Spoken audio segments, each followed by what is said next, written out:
Bienvenue à Castelnau-Camblon. Nous sommes ici à la salle communale où un événement important va se dérouler, à savoir la reconnaissance du titre des Justes parmi les nations à la famille Crutchelard et Lartigue, qui ont donc hébergé 3 petites filles juives, Lisa, Ginette et Madeleine, durant les années 1942 à 1945. À l'initiative de Madeleine, une des 3 petites filles juives, un dossier et des recherches ont été effectuées à partir de 2004 pour essayer d'approfondir le dossier et surtout de trouver des témoignages qui n'ont pas été faciles à trouver. Mais on a eu un peu de chance puisque avec un peu de persévérance, j'ai réussi à avoir le témoignage d'un écolier qui était en fin de compte à l'école avec Madeleine et qui la voyait régulièrement parce que Madeleine venait chercher le lait à la ferme de ses parents. Et de ce souvenir-là, on a déroulé la pelote qui nous a permis d'avoir d'autres témoignages et de resituer l'histoire. Alors il faut savoir que Castelnau-Camblon, à l'époque, était un petit village de 300 habitants où ces 3 petites filles juives venaient à l'école et personne à l'école n'a dit quelque chose. La population n'a pas non plus dit quoi que ce soit et on peut considérer que la population de Castelnau a sauvé ces petites filles juives parce qu'elles n'ont jamais rien dit. Et c'est toute la reconnaissance que Madeleine et les 2 autres sœurs ont pour Castelnau, puisqu'elles souhaitaient que Castelnau fasse également partie du titre de Juste parmi les nations en tant que commune, parce que les habitants de Castelnau les ont sauvés indirectement.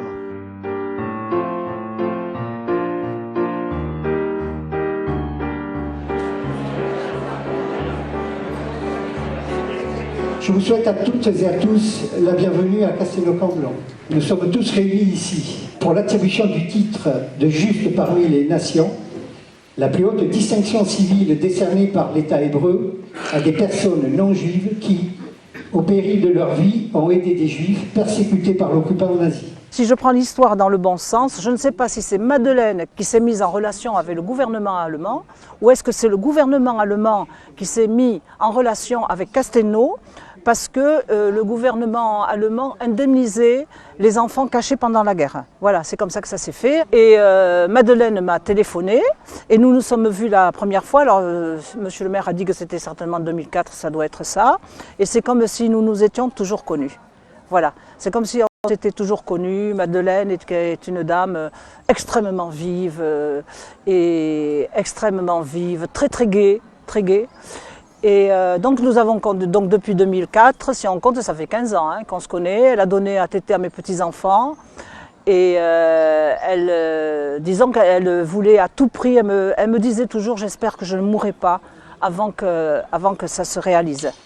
Pourquoi le simple fait d'être juif à cette époque a provoqué la haine froide, impitoyable, rationnelle, méthodique? Cependant, dans tous les pays occupés, des hommes et des femmes ont résisté à leur façon, ouvrant leur foyer, des fugitifs, inconnus, effrayés et perdus, les protégeant, cachant, confortant, nourrissant, sauvant simplement d'autres hommes et d'autres femmes. Très émue. J'ai revu des gens qui me connaissaient quand j'étais enfant. Et de toute façon, chaque fois que je reviens au village, c'est tout ce passé de 3 années qui remonte à la surface. Et chaque fois, je me dis, qu'est-ce que j'ai eu de la chance, mes sœurs et moi-même, d'être tombées dans cette famille qui nous ont tellement aimés, protégés, malgré les risques qu'ils prenaient, parce qu'il y avait des risques. Il y avait le camp de Gurs qui était à côté. Il y avait les Allemands qui se sont installés déjà dès novembre 1942. Il y avait la milice qui faisait des visites. Et je me souviens une fois de ce monsieur, même plusieurs fois, en pardessus noir, grand chapeau noir. Ma plus jeune sœur est brune, les yeux marrons. C'est paraît-il de type juif, moi j'en savais rien. Mais il regardait Ginette et il disait à Mémé, mais cette petite a l'air juive. Et Mémé qui lui répondait tout de suite, mais comment monsieur? Mais c'est ma petite fille, comment serait-elle juive? Donc c'était vraiment les risques qu'elle prenait. Elle, Pépé, la fille de Mémé aussi, Jeanne. Ma mère a voulu nous mettre en sécurité, c'est que son père avec qui elle était arrivée en France de Pologne, son père a été arrêté avant la deuxième rafle du Veldiv, le 17 juillet 1942. Donc de là, Drancy, Auschwitz. Donc il a été arrêté le 17 juillet 1942. Il est décédé à Auschwitz le 8 août 1942. On a les papiers des Allemands, c'était toujours très bien fait. Mais à ce moment-là, ça devenait de plus en plus difficile pour ma mère de rester à Paris avec 3 petites filles. Donc elle nous a mis en sécurité. Donc on a dû venir très peu de temps après juillet, donc je dirais août 42.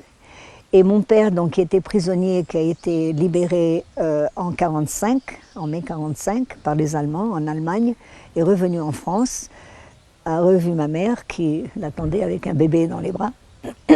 Et elle lui a dit, je ne peux pas revenir avec toi, de toute façon ils ne s'entendaient pas, donc ça c'est pas notre affaire. Et donc mon père qui n'avait ni appartement, ni vêtements, ni argent, ni travail, ne pouvait pas s'occuper de 3 petites filles, donc il nous a placés à Lozé, œuvre de secours aux enfants. Donc en septembre j'ai eu 9 ans, 45, et donc on était en maison d'enfants, moi jusqu'à l'âge de presque 17 ans, parce que Lozé après m'a envoyé en Irlande, où j'ai fait une année d'études, et j'étais invitée par des juifs allemands en fait, qui m'ont invitée à passer une année d'études, parce que en fait je voulais être interprète à l'ONU. Kol hamatzil nefesh achat keilu etzil olam umlo'o. Quiconque sauve une âme sauve l'univers tout entier. Ve'achta lechecha kamocha, tu aimeras ton prochain comme toi-même. La première phrase tirée du Talmud et la seconde tirée de la Torah n'ont pas été de vains mots pour mesdames Crutchelard et monsieur Lartigue. Ces paroles ont guidé leur cœur et ils ont su mettre en parfaite application ces 2 préceptes qui sont le fondement de l'humanité, et ce, à une période où le mot humanité avait perdu tout son sens. Et ma mère est morte à 33 ans. Donc ma grand-mère m'a élevée aussi.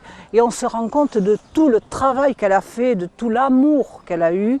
Et alors ma grand-mère, par exemple, c'était toujours la porte ouverte. Hein. Alors elle a reçu, mon père était espagnol, et il avait fui Franco. Et donc sa famille espagnole d'Andalousie a voulu venir vivre en France, et donc elle les a reçus les bras ouverts, quoi. Alors quand quelqu'un arrivait, eh bien, elle allait au poulailler, elle prenait un poulet et pam pim pam poum, ça y était, voilà. Après, ma grand-mère recevait aussi des Espagnols qui s'étaient échappés de Gurs, du camp de Gurs qui est à côté. Et donc il y en a un qui s'appelait Francisco, ça c'est Madeleine qui me l'a raconté, qui s'appelait Francisco. Et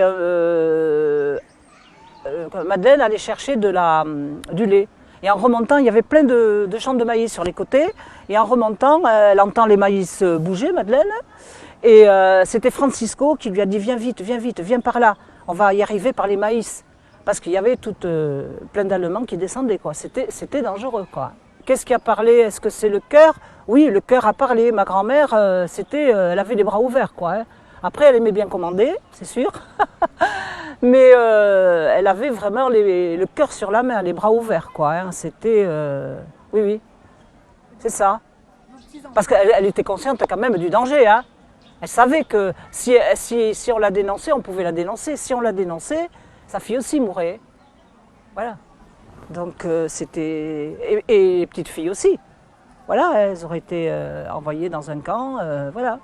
Au nom de Yad Vashem, l'Institut des martyrs et des héros de la Shoah, et en vertu des pouvoirs qui m'ont été conférés, j'ai l'honneur de vous remettre la médaille des justes parmi les nations, décernée à votre grand-mère et maman, mesdames Marie-Geneviève Crutchelard et Marie-Jeanne Crutchelard, avec le diplôme d'honneur. Je suis très touchée.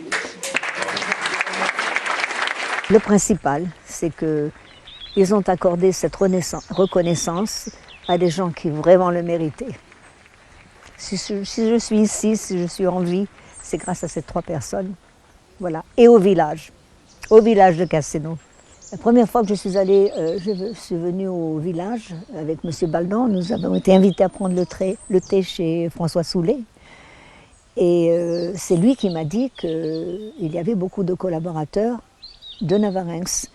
Je lui dis, mais malgré tout, monsieur Soulet, comment se fait-il que personne au village nous a dénoncés? Et il m'a dit, c'est parce qu'il y avait des fils, des maris, des frères qui étaient prisonniers de guerre. Et nous, les fermiers, on sait être discrets. Et personne n'a parlé, personne ne nous a dénoncés.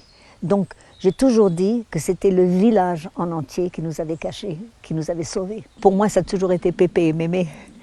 Bon, Mémé, c'était Madame Geneviève Crutchelard.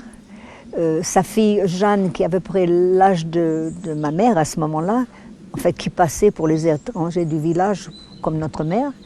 Donc c'était Madame Crutchelard, sa fille Jeanne Crutchelard, et d'un autre côté, Pépé, c'était Barthélemy Lartigue, qui était mon idole, en fait, qui m'a beaucoup appris, même à mon âge, qui a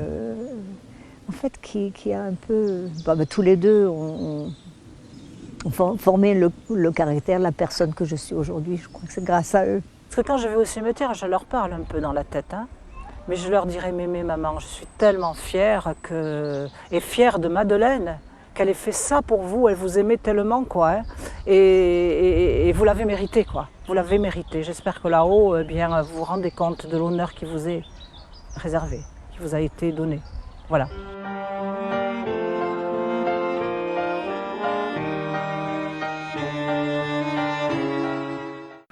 Avec Seigneurial, découvrez une nouvelle façon d'habiter à Hendaye en résidence service.